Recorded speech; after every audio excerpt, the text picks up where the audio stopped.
Acne scars होते क्या हैं? तो अगर स्किन खराब हुई, डैमेज हुई by acne, trauma, anything, it will be replaced by scar. हाँ जी। आपने देखा किसी किसी के उठे हुए एक्ने स्कार होते हैं, तो they are the scars which come above the skin. तो इम्प्रॉपर ट्रीटमेंट की वजह से हुआ ये? नहीं, ये अपनी स्किन का क्वालिटी है, कैरेक्टरिस्टिक है कि एक टाइम हुआ करता था, आज से 40-50 साल पहले कुछ नहीं करना होता था, लोग बस सुबह शाम नहाते थे, उनको कोई दिक्कत नहीं होती थी। उनकी फिजिकल एक्टिविटी बहुत ज्यादा होती थी तब। अभी आप देखो बच्चे तो काउच पोटैटो बने हुए हैं। अगर किसी के एक्ने स्कार हो गए हैं, they have not taken that much care that they should have, तो उसके लिए फिर उनके पास क्रीम या जेल कुछ, क्या ऐसी क्या चीज़ है कि जो 100% आपको मतलब टॉपिकली लगा के सब? नहीं, 100% टॉपिकल एक्ने स्कार के लिए कुछ भी नहीं होता है। और स्पेशली ऐसी जगह जैसे स्कूल, कॉलेज, कोई कॉर्पोरेट ऑफिस में जहाँ पे 60-70 लोग एक बिल्डिंग में या फिर एक हॉल में रह रहे हैं, like they are working together, वहाँ पे बहुत ज़्यादा एक्ने होता है, मैंने देखा है। मैं ये मत बोलना कि एक्ने का बैक्टीरिया हवा में उड़ता है। नहीं, 100% उड़ता है वो। अगर मैं कहीं चला जाता हूँ ना ज़्यादा भीड़ वाली जगह पे, तो मैं एक्ने के साथ ही वापस आता हूँ। एक्ने का बैक्टीरिया हवा में नहीं उड़ता है। हर एक्ने स्कार के टाइप का सेम ट्रीटमेंट होता है क्या? एक्ने स्कार के ट्रीटमेंट में एक बड़ी इंपॉर्टेंट बात होती है, पेशेंट आते हैं मेरे पास बैठते हैं और बोलते हैं डॉक्टर मुझे ये सब साफ करवाना है। साफ नहीं होगा।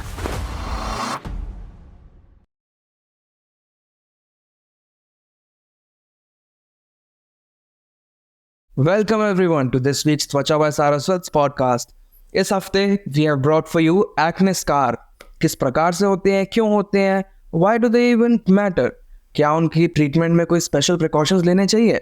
So without any further ado, let's dive right into it. Let's give the people a bit of background कि acne scars होते क्या हैं. So why are acne scars caused? Because कई बार तो एक्ने अपने आप ही चले जाते हैं और कई बार स्कार छोड़ के चले जाते हैं, so it's a bit confusing. Acne और पिंपल्स एंड एवरीबडी नोज, जब वो फेस पर होते हैं या बैक पे होते हैं या शोल्डर्स पे होते हैं, कहीं भी होते हैं, तो उसमें इन्फ्लेमेशन होता है, रेडनेस होती है, वहां पे स्किन इन्फ्लेम होती है। Inflammation is one of the major causes why a scar is formed. जब एक्ने होता है तो उसको आप ऐसे समझ लो कि वो वहां का टिश्यू खा जाता है, उसको खत्म कर देता है, डिस्ट्रॉय कर देता है। वो पूरा इन्फ्लेमेशन उस टिश्यू को डिस्ट्रॉय कर देता है। तो जब कोई टिश्यू खराब होता है, so a good skin tissue is replaced by fibrous tissue which we know by a common name scar. So अगर स्किन खराब हुई, डैमेज हुई by acne, trauma, anything, it will be replaced by scar. So acne leads to acne scar many a times, but अगर सिर्फ हल्का सा redness होके acne ठीक हो गया, तो कई बार बिकॉज स्किन खराब नहीं हुई, तो वो स्कार नहीं बनेगा। टाइमली प्रिवेंशन मैटर करता है इसमें बहुत ज़्यादा। Yes, of course, you got it. इसमें भी आपने बताया 2 टाइप, तो आपने बताया, इसमें और भी कुछ टाइप्स ऑफ एक्ने होते हैं क्या? टाइप्स ऑफ एक्ने स्कार्स बहुत टाइप के होते हैं। एक मैं बहुत इजी क्लासिफिकेशन बता देती हूँ। कुछ एक्ने स्कार्स जो बिल्कुल स्किन पे रहते हैं, जो कि रेड भी हो सकते हैं और ब्राउन पर्पलिश भी हो सकते हैं। तो रेड मतलब अभी इन्फ्लेमेशन है, पर्पलिश मतलब कि ठीक होने के बाद उसमें हाइपर पिगमेंटेशन हो गया, ब्लैक हो गया है। तो ये तो स्किन लेवल पर है। कुछ स्कार्स होते हैं जो स्किन से डिप्रेस हो जाते हैं, आपने देखा गड्ढे गड्ढे पड़ जाते हैं। हाँ जी। वो गड्ढे गड्ढे भी 3 टाइप्स के मेनली हैं। एक है ice pick scars. Ice pick अगर आपको पता है तो एक इंस्ट्रूमेंट होता है कोनिकल, जिससे आइस को तोड़ा जाता है।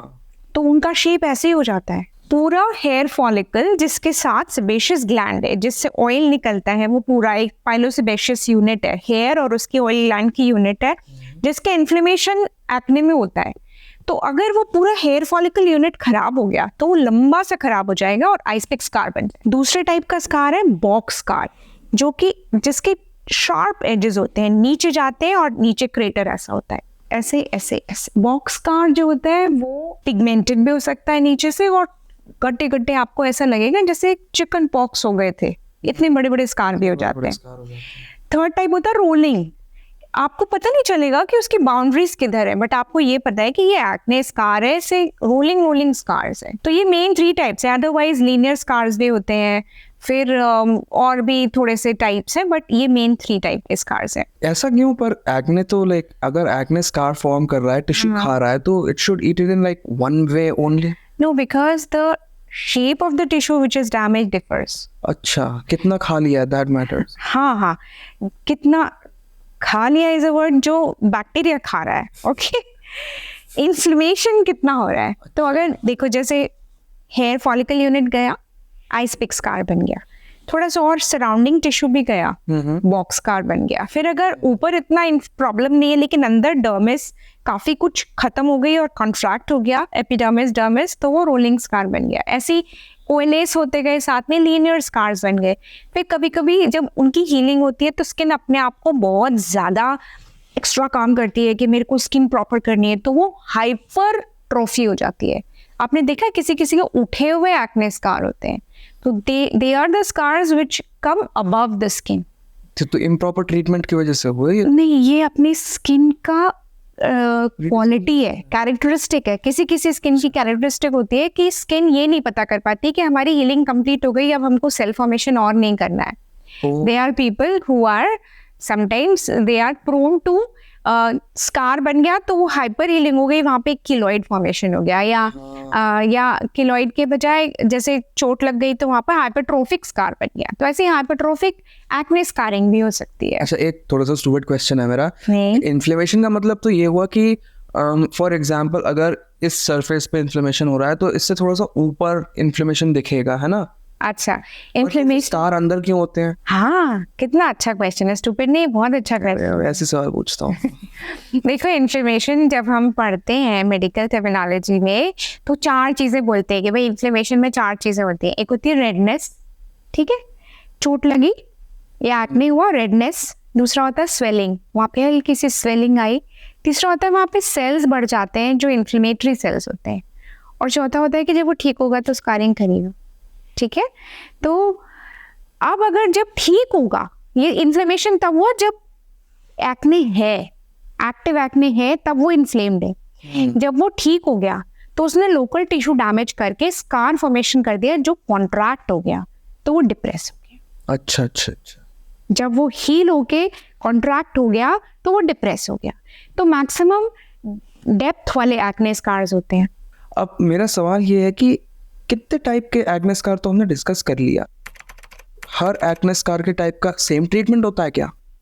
नहीं, एक्ने स्कार के ट्रीटमेंट में एक बड़ी इंपॉर्टेंट बात होती है। पेशेंट आते हैं और मेरे पास बैठते हैं और बोलते हैं डॉक्टर मुझे ये सब साफ करवाना है। साफ नहीं होगा। एक्ने स्कार मतलब आपकी normal skin tissue scar tissue में कन्वर्ट कर दिया गया है। अब उसको ऐसे काट के निकाल के स्किन लगाना बहुत मुश्किल है। तो स्किन ग्राफ्टिंग हो गई। स्किन ग्राफ्टिंग हुई ना, स्किन ग्राफ्टिंग एक्ने स्कार के लिए ओवरकिल सॉल्यूशन नहीं करना है। तो हम जो ट्रीटमेंट्स करते हैं वो एक्ने स्कार फेड करते हैं। अच्छा। अब वो फेड करने के लिए हमको डिफरेंट इंस्ट्रूमेंट्स चाहिए, डिफरेंट लेजर्स एंड लाइट्स चाहिए, हो सकता है पील्स चाहिए, हो सकता है बहुत कुछ अलग अलग चीज़ें चाहिए।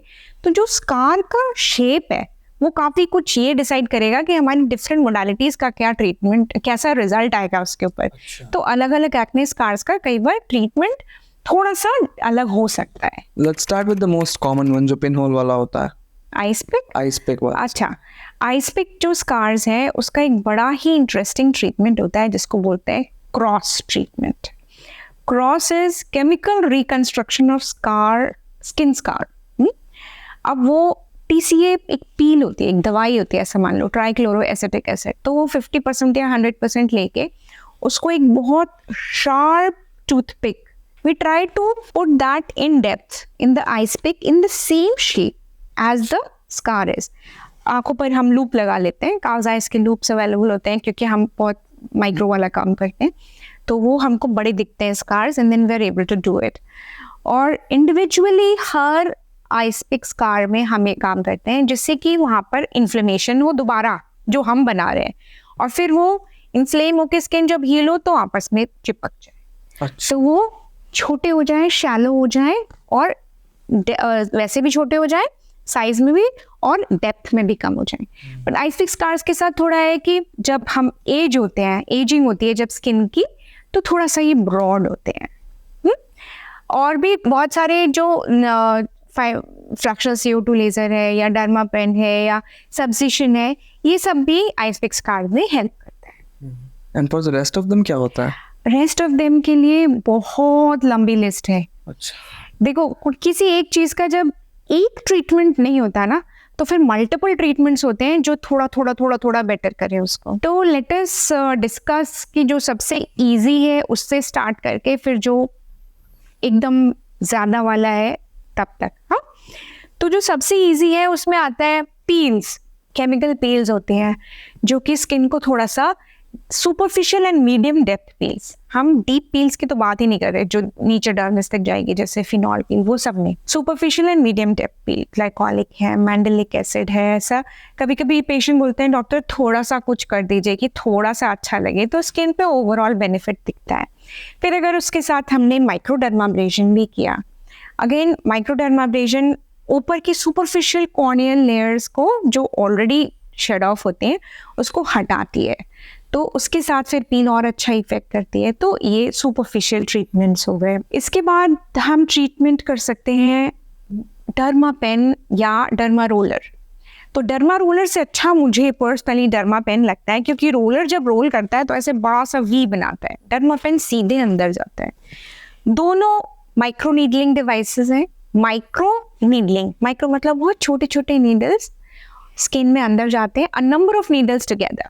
Roller is on a drum, skin के अंदर जाकर वो खुद से डिलीवर नहीं करते, बट हम उसके ऊपर पीआरपी डिलीवर कराते हैं जो पेशेंट का अपना प्लेटलेट रिच प्लाज्मा है। अच्छा। उनके वेन से हम ब्लड लेते हैं 10-12 ml और उससे सेंट्रीफ्यूज करके प्लेटलेट रिच प्लाज्मा बनाते हैं। अभी recently there was a study जिसमें उन्होंने प्लेटलेट रिच प्लाज्मा और प्लेटलेट रिच फिब्रिनोजन इन दोनों को देखा कि कौन सा बेटर है, कंपैरेटिव स्टडी करी, तो उसमें platelet rich fibrinogen also gave promising results. तो पीआरएस भी हम बनाते हैं, पीआरपी भी बनाते हैं, हम डर्मा पेन करके उसमें पीआरपी ऊपर से भी लगाते हैं। और एक बड़ी इंपॉर्टेंट चीज़ है सब्सिशन।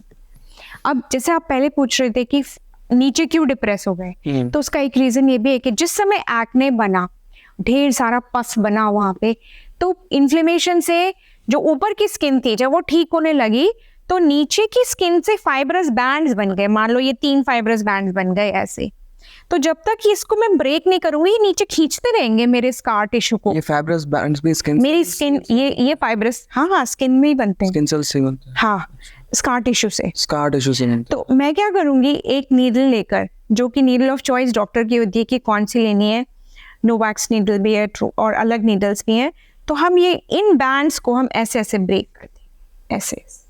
जब ये ब्रेक हो जाएगा ना तो ये जो सरफेस था ये ऐसे, अच्छा ओके, जो ये नीचे टिदरिंग हो रही थी, खींच रहा था, जब मैंने काट दिया तो ये ऐसे अपने आप ही वो नॉर्मल बैक टू बैक।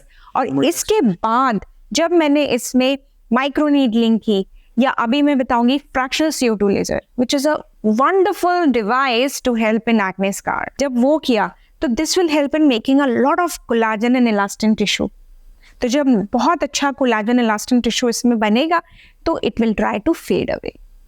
तो ऐसे हम एक्ने स्कार को थोड़ा थोड़ा स्किन में मिलाते हैं, फेड कराते हैं, उसकी डेप्थ कम करते हैं, उसको शैलो बनाते हैं, उसकी स्किन का कलर बेटर करते हैं, बाकी की स्किन में मिलाते हैं।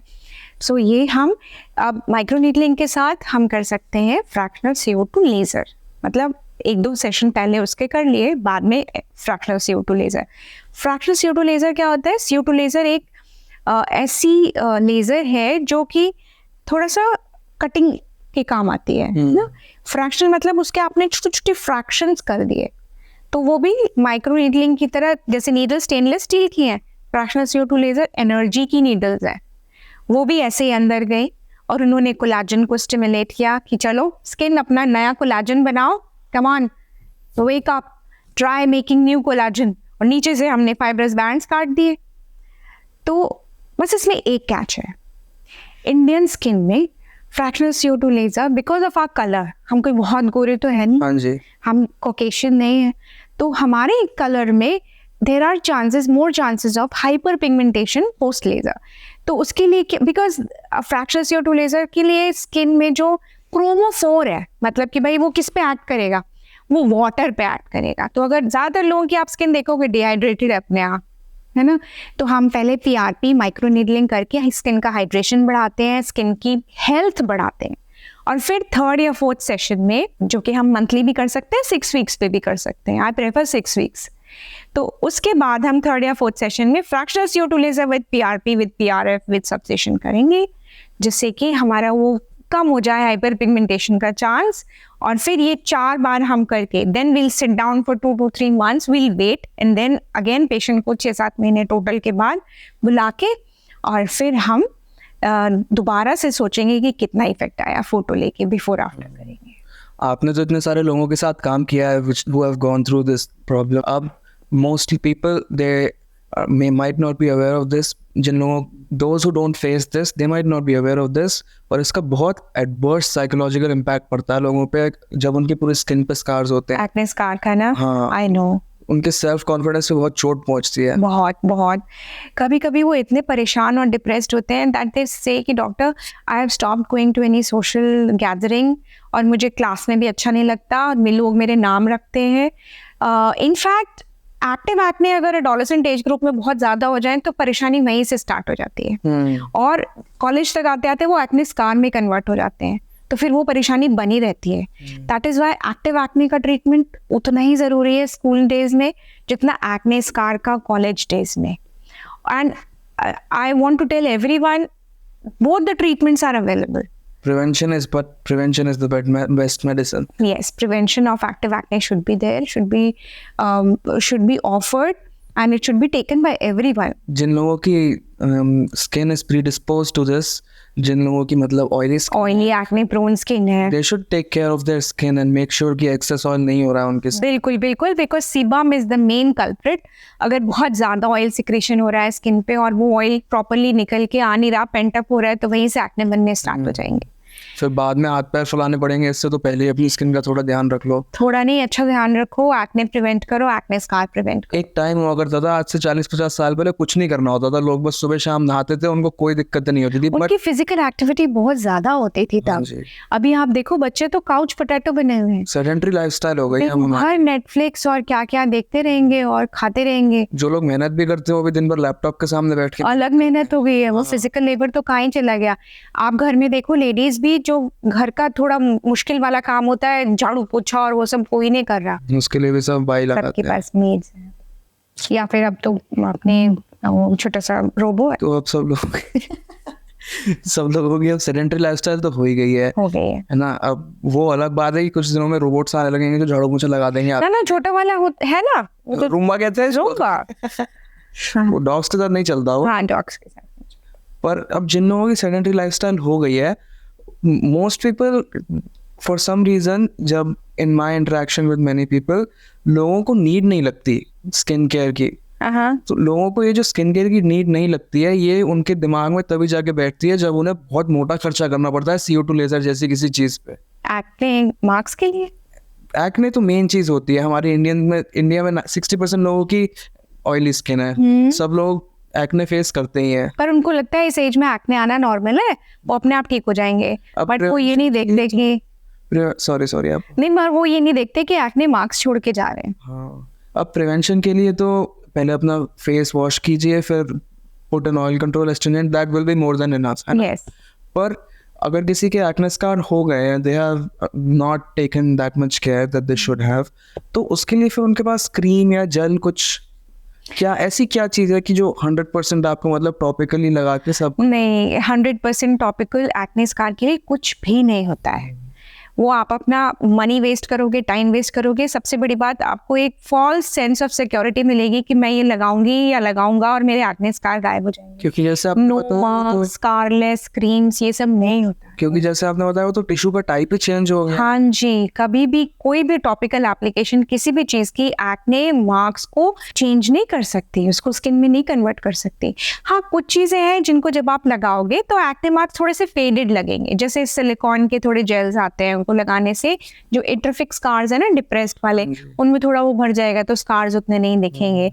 फिर थोड़े से आजकल फिलर्स आ गए हैं, जैसे हियालुरोनिक एसिड फिलर है, या ऐसे थोड़े से फिलर्स आते हैं जिनको आप लगाओगे तो डिप्रेस स्कार्स थोड़े से उग जाएंगे, but it needs a lot of skill on the part of the doctor, and also patient selection is very important. किसी की मैरिज है, कोई छोटा सा ऐसा फंक्शन है जिसमें उसको अच्छा दिखना है और उतना टाइम नहीं है कि हम कोई लॉन्ग टर्म प्रोसीजर करें, then also they can opt for this. Otherwise also होता है क्या? रिस्की क्या, दोबारा करना होता है ना. अच्छा. भाई फिलर की अपनी एक लाइफ होती है, 4 to 6 months या कई बार 2 months, depending upon what type of product is there in your filler. वो हियालुरोनिक एसिड है या वो सिलिकॉन है या वो कुछ और है, वो देखना पड़ता है.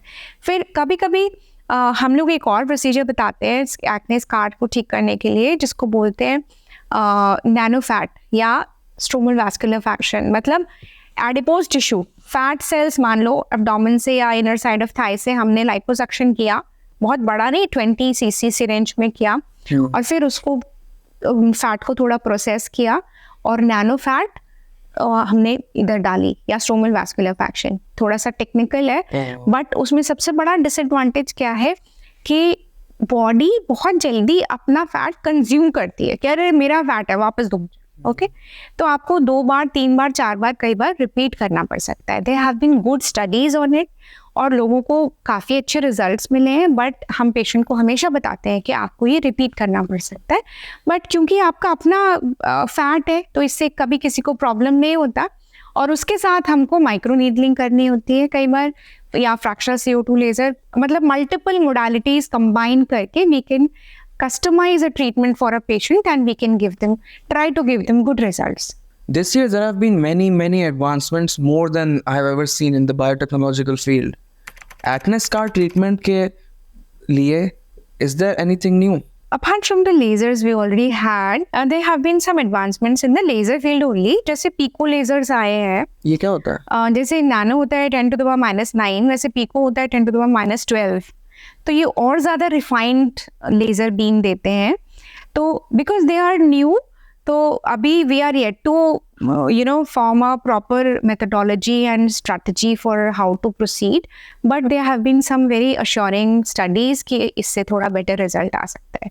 बट मैं ये ज़रूर बोलना चाहूँगी कि अभी भी जो लेज़र्स हैं जो widely they are being used, like fractional CO2 laser and CO2 laser resurfacing also, जैसे जिनके चिकन पॉक्स जैसे मोटे मोटे स्कार होते हैं, कई बार उसमें, अच्छा एक चीज़ और मैं बता रही थी कि कई बार उसमें हम CO2 रिसर्फेसिंग कर देते हैं और कभी कभी सर्जिकली उनको निकाल भी देते हैं और फिर स्टिच कर देते हैं वापस.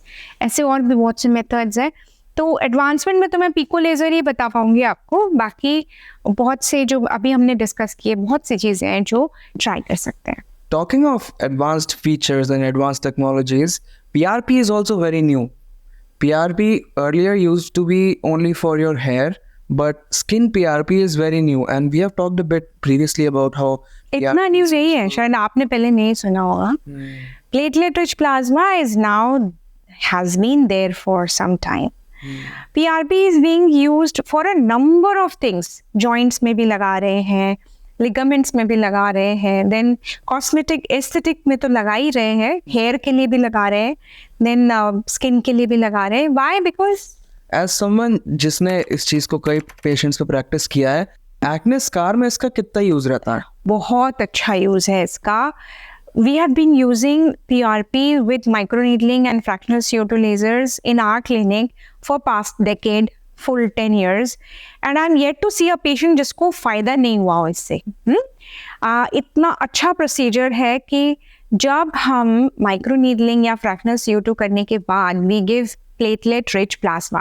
So we are actually giving a powerhouse of growth factors जो पेशेंट के अपने ब्लड से डिराइव्ड है. नंबर 1, उसको कभी उससे एलर्जी नहीं होगी, उसका अपना ब्लड प्रोडक्ट है. नंबर 2, इतने सारे ग्रोथ फैक्टर्स हैं उसमें कि हमेशा वो बेनिफिट ही करेंगे. नंबर 3, PRP के साथ अब बन जाता है PRF, फिब्रिनोजन के ऊपर रिजल्ट्स बहुत अच्छे आए हैं, तो we give platelet rich fibrinogen also. जिससे कि because fibrinogen acts for a longer duration.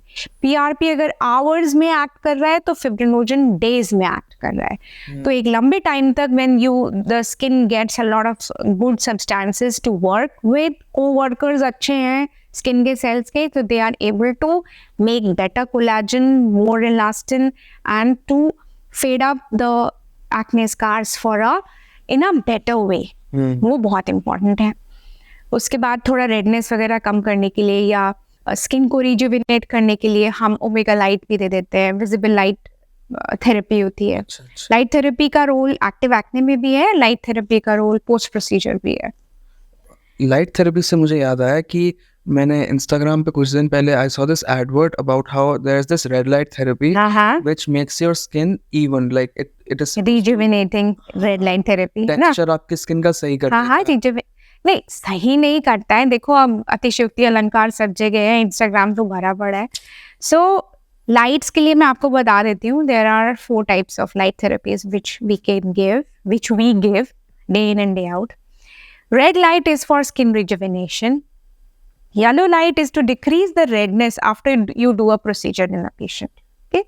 Green light is for soothing and calming effect. And blue light is for acne bacteria damage. अच्छा. एक्ने के अगर किसी को एक्ने हो रहे हैं, ना तो मैं दवाई यूज करना चाहती हूँ, ना मुझे पील करानी है, ना मुझे दवाई खानी है, मुझे कुछ नहीं करना. तो जो बच्चे स्कूल वाले होते हैं ना, डॉक्टर मुझे तो कुछ नहीं करना, मम्मी जबरदस्ती ले आई, देखो कितने एक्ने हो रहे हैं, मगर मुझे कुछ करना नहीं है. लाइट थेरेपी तो वो पी एक्ने बैक्टीरिया के लिए फेटल है. Blue light therapy, it is a wonderful therapy, very good. ये जो लाइट की ट्यूब्स होती हैं, इनमें कुछ स्पेशल होता है या फिर हमारे पीछे लाइट्स लगी हैं यही होती है? ट्यूब्स नहीं होती भैया, वो ऐसा मानो कि एक ऐसा अम्ब्रेला होता है ना. अम्ब्रेला कैन बी सेंट, या ऊपर ऐसे ऐसे हमने ऐसे वो दे दिया. अम्ब्रेला तो लाइट डिफ्यूज करने के लिए होता होगा, पीछे तो कोई किसी टाइप का बल्ब या फिर. हाँ, तो वो लाइट थेरेपी के लिए वो उसके होते हैं ना डायोड्स जो वो दे रहे हैं लाइट. तो वो ब्लू लाइट इस शेप में पड़ती है कि पूरा फेस पे पड़े, या कभी कभी हमको बैक पे भी देनी होती है या शोल्डर्स पे भी देनी होती है. तो अगर किसी के पास आरजीबी लाइट है तो कैन दे रेप्लिकेट? नहीं,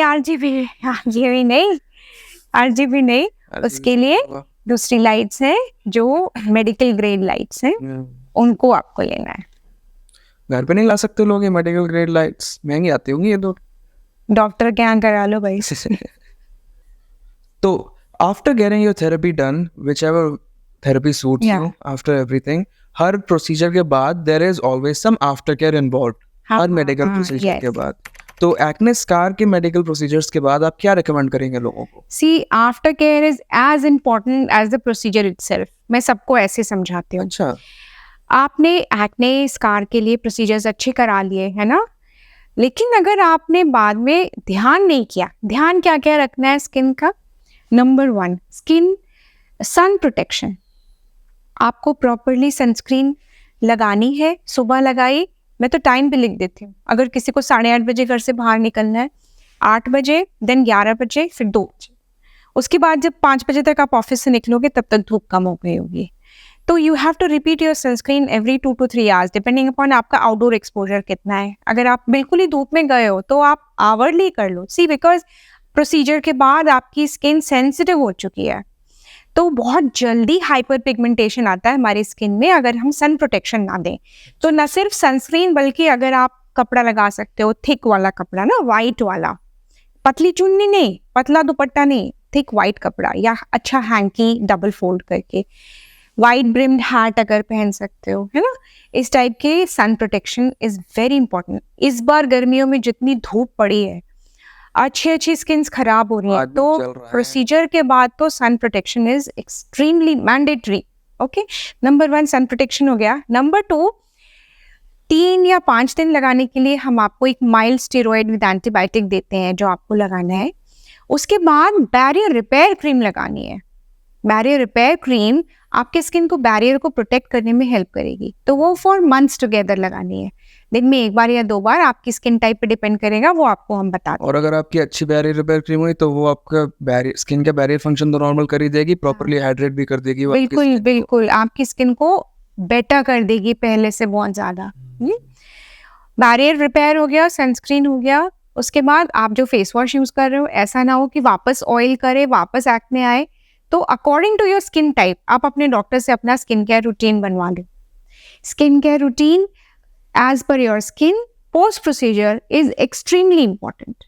तो मान लो ऑयली एक्ने प्रोन स्किन है तो डीप क्लेंजिंग फेस वॉश हो गया, फिर आपने एस्ट्रिंजेंट लगा लिया, फिर आपने सनस्क्रीन लगा के आप चले गए ऑफिस या स्कूल कॉलेज जहाँ जाना है.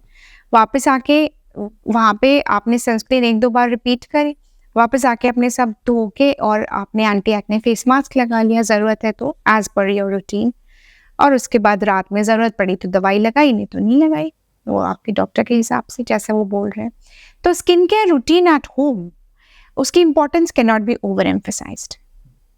अब वो आपके ऊपर है, आपको कैसा लगाना हो, स्किन केयर रूटीन कैसा रखना हो आपको अपना. हाँ, वो आप अपने डॉक्टर के साथ कंफर्म कर लो.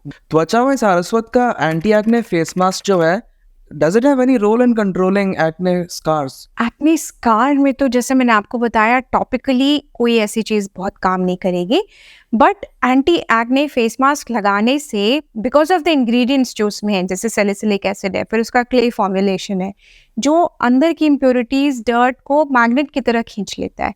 तो वो क्योंकि ऑयल का सिक्रीशन का पाथवे नॉर्मल कर देगा, उसकी सब क्लॉग्स हटा देगा. यूजुअली केराटिनोसाइट फॉर्मेशन हो गया वो फिर अलग बात. हाँ जी. पर जो छोटी छोटी प्रॉब्लम्स है उनको फटाफट से अपने लेवल पे क्लियर कर देगा. तो बहुत सारे पेशेंट्स में मैंने देखा है कि उनकी स्किन का एक्ने, एक्टिव एक्ने आने की संभावना ही कम हो जाती है. तो अगर हम कोई ऐसी चीज़ यूज़ कर पाएँ हर रोज़ जो कि एक्टिव एक्ने रोक ले, तो एक्ने स्कार अपने आप कम होंगे, नहीं होंगे. So that is very important in all the school going people and college going people who are prone to acne. रात में एक बार लगाओ, 20-30 मिनट्स वॉश ऑफ कर दो. और स्पेशली ऐसी जगह जैसे स्कूल, कॉलेज, कोई कॉर्पोरेट ऑफिस वहाँ जहाँ पे 60-70 लोग एक बिल्डिंग में या फिर एक हॉल में रह रहे हैं, like they are working together, वहाँ पे बहुत ज्यादा एक्ने होता है, मैंने देखा है. अब मैं ये मत बोलना कि एक्ने का बैक्टीरिया हवा में उड़ता है. नहीं, 100% उड़ता है वो. अगर मैं कहीं चला जाता हूँ ना ज्यादा भीड़ वाली जगह पे, तो मैं एक्ने के साथ ही वापस आता हूँ फिर. एक्ने का बैक्टीरिया हवा में नहीं उड़ता है. अच्छा, डाइट का कोई रोल रहता है एक्ने स्कार में? डाइट का एक्टिव एक्ने फॉर्मेशन में बहुत बड़ा रोल है. पर एक्ने स्कार के पोस्ट प्रोसीजर कोई रोल रहता है डाइट का? हाँ, देखो पोस्ट प्रोसीजर हमें पेशेंट को बोलना होता है कि अब तुम्हारा एक्ने स्कार कम हो रहा है, इसका मतलब ये नहीं तुम वो सब खाने लग रहे हो जिसमें एक्ने होते हैं. ठीक है. तो things which are high in glycemic index, एकदम से शुगर स्पाइक कराएंगी तो हार्मोन हमारा उधर ही पहुंच रहा है ना. फिर जिस भी चीज़ से आपको एक्ने बढ़ते हैं, आपको पता है मिल्क प्रोडक्ट्स है, पनीर है, चीज़ है, देन फ्राइड प्रोडक्ट्स हैं, जंक फूड है, कोल्ड ड्रिंक्स हैं, पिज्ज़ाज, पास्ताज, जो भी चीज़ आपको पसंद है वो खानी नहीं है. ओके. अगली बार, अब हम सेगमेंट शुरू करेंगे, बट अगली बार आई स्वेयर मैं कोई स्टडी ढूंढ के लाऊंगा जो कहती है कि एक्ने बैक्टीरिया हवा में उड़ते हैं.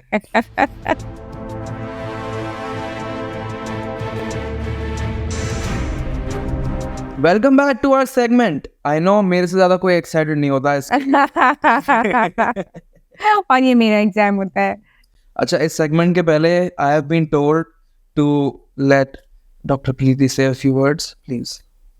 So I want to suggest everyone who is seeing this that if you have a sensitive skin, तो ऐसे बहुत से ingredients, ऐसी बहुत सी चीज़ें होंगी जो आपको सेंसिटिविटी करेंगी, जबकि वो बाकियों के लिए हाइपो एलर्जेनिक हो सकता है, आपके लिए हाइपर एलर्जेनिक हो जाए. सो इसलिए बहुत सी हाइपो एलर्जेनिक चीज़ें जो हाइपो की कैटेगरी में आती है, बट अगर आपकी सेंसिटिव स्किन है, please use them with caution. Always do a patch test before you apply it to your whole face, जिससे आपको पता हो कि आपको सूट कर रहा है कि नहीं. तो without any further ado, let's start. मैं पहला इंग्रेडिएंट जो लेके आऊंगा वो किसी ने आज तक नाम ही नहीं सुना होगा उसका, क्या? पर सब लोग उसे लगाते हैं. Propylene glycol. Propylene glycol is one of very common solvents, बहुत सारी चीजों में होता है. तो कभी कभी किसी किसी को इससे इरिटेशन होता है. लाइक आई सेड कि अगर सेंसिटिव स्किन है तो हो सकता है आपको इससे इरिटेशन हो जाए, पर मोस्टली हाइपोएलर्जेनिक है. हाँ बिल्कुल बिल्कुल, तभी तो ये सॉल्वेंट है, तभी तो सॉल्वेंट है ना ये, क्योंकि मोस्टली हाइपोएलर्जेनिक होता है. किसी किसी को इससे इरिटेशन हो सकता है. और नेक्स्ट थिंग, लोग इसे गोलियों में लेते हैं, लोग इसे अपनी स्किन पे भी लगाते हैं. Vitamin E, commonly extracted from like flowers and sunflower and vegetable oil. Vitamin E is a loved product for skin care. आपने बहुत लोगों का सुना होगा विटामिन ई कैप्सूल्स खोल के उसको किसी मुल्तानी मिट्टी या किसी में लगा के और वो फेस पे लगाते हैं. It is a known antioxidant. It definitely benefits your skin and is a known hypoallergenic product. But as I said, always do your patch test. Vitamin E बहुत बहुत ही ज्यादा नेचुरल चीज हो गई. अब let's go to the other end of the spectrum. Aluminium powder जो कि सनस्क्रीन्स या फिर कुछ कुछ प्रोडक्ट्स में होता है. यूजुअली एल्यूमिनियम पाउडर एंटीपर्स्पिरेंट्स में होता है. मतलब वो वाली चीजें जो पसीना कम करने के लिए, पर्स्पिरेशन कम करने के लिए यूज होती हैं. रोल ऑन्स होते हैं, फिर स्प्रेज होते हैं जो पसीना कम करें. तो उनमें एल्यूमिनियम इज एक्चुअली मेटल. तो जब भी कोई ऐसी चीज स्किन से छूती है तो कॉन्टैक्ट डर्मेटाइटिस के चांसेस है, एलर्जी के चांसेस है. इसलिए you should be careful of if your product has aluminium, you should be careful about it. Gluten आजकल ब्रेड में बहुत ज्यादा होता है, तो लोगों को आजकल नहीं, ग्लूटेन ब्रेड में होता ही है, व्हीट में ग्लूटेन होता है. अच्छा, जस्ट फन फैक्ट, पहले नहीं होता था. पहले नहीं, ग्लूटेन व्हीट में हमेशा से होता था भैया. 50 टाइम्स कम होता था. फिर अब because of the way bread is produced and the downfall in wheat and barley quality, इन सब चीज़ों की क्वालिटी में जो डाउनफॉल हुआ है उसकी वजह से लोग एक्स्ट्रा ग्लूटेन डालते हैं जिससे कि वो और भी ज़्यादा च्यूई लगे bread. Really, thank you for telling me, I didn't know that. But ये बहुत सारे प्रोडक्ट्स में भी होता है जो स्किन केयर के लिए होता है. बहुत अनकॉमन होता है. हाँ, अनकॉमन होता है because it is actually something which you benefit from. So gluten, अगर किसी को सीलियाक डिजीज है या ग्लूटेन से किसी को एलर्जी है तो आई डोंट थिंक कि उनको स्किन पे भी लगाना चाहिए, क्योंकि उनके लिए वो हाइपर एलर्जेनिक हो सकता है. I am so confused about this next one, क्योंकि अगर दो लोगों का ब्लड टाइप सेम है और एक का ब्लड दूसरे में डालो तो कभी कभी वो रिएक्ट कर जाता है, पर ब्लड तो उनमें भी होता है. सिमिलरली सबके स्किन में सेरामाइड्स होते हैं, पर अगर टॉपिकली लगाए जाए, let's say for example ceramide ज़ेंची जो कि प्लांट बेस्ड होते हैं and not the ones which are extracted from bone marrows, जो सेरामाइड ज़ेंची प्लांट बेस्ड होती हैं, वो लगाने पे लोगों को कभी एलर्जी होती है क्या? See, ceramides are natural ingredients of our skin, है ना. ceramides हमारे वो लिपिड्स हैं जो स्किन सेल्स के बीच बीच में लिपिड्स हमारे लिए ज़रूरी है, वो ceramides है. स्किन के बैरियर फंक्शन के लिए बहुत इंपॉर्टेंट है. सो ceramides यूजुअली हाइपोएलर्जेनिक होते हैं, बैरियर रिपेयर क्रीम्स में होते हैं, समटाइम्स नॉर्मल मॉइस्चराइजिंग क्रीम्स में भी हम डालते हैं उनको और अच्छा करने के लिए, जिससे कि स्किन का बैरियर फंक्शन इंप्रूव हो और थोड़ा सा वाटर कंटेंट बढ़े, हाइड्रेशन बढ़े स्किन में. तो ceramides पर से I don't think it is hyper allergenic to people. But again, अगर कोई बहुत ही sensitive, I have had one patient in my entire this thing career जिसने मुझे फ़ोन करके बोला, doctor this barrier repair cream is actually making me feel bad because मुझे लग रहा है स्वेलिंग आ रही है हल्की सी. He was the only person. तो अगर आप बहुत सेंसिटिव है तो ceramides वाली बैरियर रिपेयर क्रीम भी आपको पैच टेस्ट करके पता कर लेनी चाहिए पहले. The next thing is the most inert substance which I have ever come across. किसी चीज से उसकी केमिकल बॉन्डिंग नहीं होती है. कौन सा है? यूएफओलॉजिस्ट बोलते हैं कि एलियंस इस कंपाउंड के बने होते हैं, जैसे हम कार्बन के बने हैं. It's silicon. Silicon, okay. Silicon जैसे मॉइस्चराइजर्स में यूज हो जाता है, सेटवेट जैसे प्रोडक्ट्स में यूज हो जाता है. सिलिकॉन तो परमानेंट फिलर्स जो कराते हैं वो सिलिकॉन बेस्ड फिलर्स होते हैं. फिर सिलिकॉन मोल्ड कर लेता है अपने आप को ना. तो सिलिकॉन अगर लगाया है आपने तो वो मुश्किल से खत्म होगा, मुश्किल से छूटेगा, मुश्किल से वॉश ऑफ होगा. तो अगर आप लॉन्ग टर्म ड्यूरेशन देखो सिलिकॉन लगाते लगाते लगाते तो इवेंचुअली आपको उससे एलर्जी हो सकती है, क्योंकि वो डर्ट पार्टिकल्स और डेड सेल्स जल्दी से स्किन से हटने नहीं देता. वो वहीं पर उनको इकट्ठा करता रहता है, ट्रैप करता रहता है. तो वो that can lead to problems on the skin. And अगर हेयर में आप लगा रहे हो तो उसमें वो इजीली वॉशेबल भी नहीं होता. हाँ, नहीं होता, बिकॉज़ जेल लगा के देख लो, जाएगा ही नहीं बाल से 2-3 दिनों तक. हमारा अगला इंग्रेडिएंट है, अगर इंस्टाग्राम की मानी जाए तो स्किन को इसके अलावा और कुछ चाहिए. क्या है? niacinamide, vitamin B3. Vitamin B3, niacinamide, yes. So niacinamide, you rightly said, is a very loved product. सब लोग बोलते हैं, आपस में लड़कियां बात करती हैं तो मैं तो niacinamide लगा रही हूँ. मेरे पास पेशेंट आके बोलते हैं, doctor I have been using this niacinamide. अभी तो हीरो प्रोडक्ट के तरीके से आने लगा है एक bottle niacinamide. So niacinamide is sort of hypoallergenic because it reduces inflammation. इसीलिए आप देखो एक्ने स्कार अगर पैपुलर है, मैक्युलर मतलब वो स्किन के सरफेस पे है, उनमें कई बार नियासिनामाइड यूजफुल होता है. जैसे केमिकल पील्स उसमें यूजफुल होती हैं. तो विटामिन B3 नियासिनामाइड इसीलिए एक्ने के लिए लोग देते हैं. एक्ने स्कार उससे रिड्यूस लगते हैं अगर वो कलर हो गया है, पिगमेंटेशन हो गया है, रेडनेस है, तो वो रिड्यूस होता है. तो because of its anti inflammatory property it is used और it benefits the skin also. Skin को थोड़ा सा बेटर करता है, स्किन को रिफ्रेश करता है in a way we can say. तो niacinamide can be used.